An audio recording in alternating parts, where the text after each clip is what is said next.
Andy Sullivan from Blue Collar Corner. I'm here with Vince Tabone, who is running for Assemblyman in District 26. Vince, pleasure. Good to see you.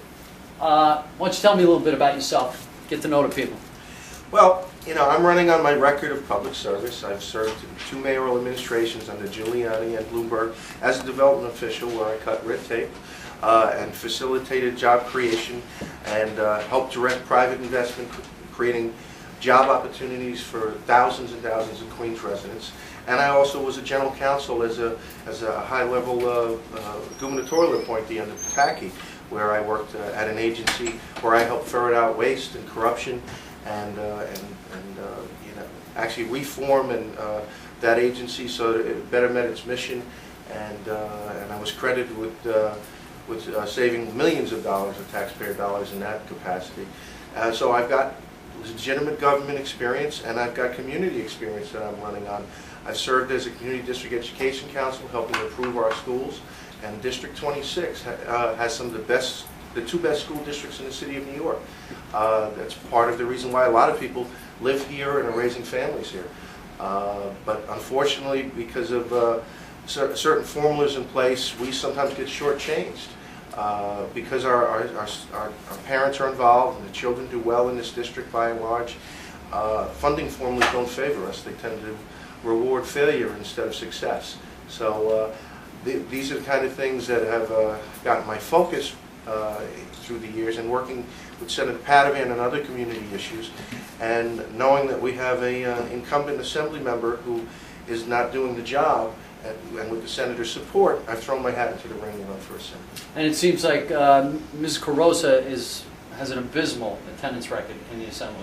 Actually, you're right. The Daily News and a number of community papers have identified the fact that she's got the worst attendance record of any incumbent assembly member in the state.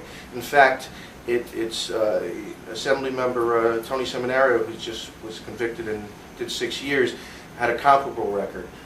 So it's that bad. And the Daily News called for her resignation because of the fact that she was caught living on the Long Island Gold Coast in the Glenhead Mansion. And the Attorney General is investigating the fact that she... And aren't her children at the Glen? I've heard that her children go to an elite private school out of there.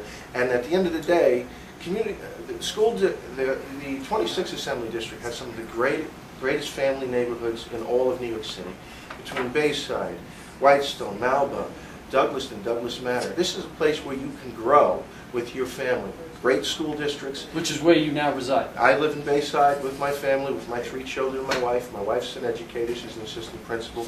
My children, at least the one's old enough, Sabrina is 15 now, so she's actually going to Bronx Side. But she went to the local schools here, and she did quite well, and they did a great job with her. I'm very proud of her and Dad. And my 9-year-old is going to a local school. But if you don't like public education, and we've got great public schools in this area, we've got great parochial schools, private schools, so it's beyond me that you couldn't grow within this community. If Bayside is too middle class for you,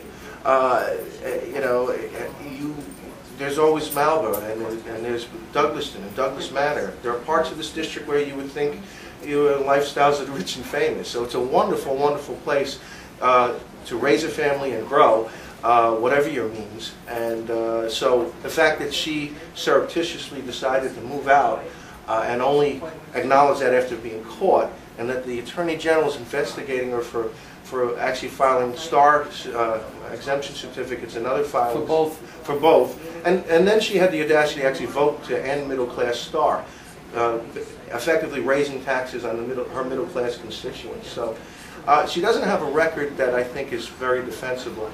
I want to run on my record, though. It's not just about her negatives. I'm going to run on my record as an economic development official and a gubernatorial appointee, making a difference for the middle class, seniors, and small businessmen. I will take that kind of worldview to the job, and I will show up for work, and I live in the community. Vince, I met you the first time at the Halloran campaign. You guys rocked the house. I mean, Dan was the underdog. Yeah. And you were right there. You were right by his side. Yep. And I'm sure you learned a lot, and I get that feeling here as well. Good luck, sir. Thanks a lot. Okay.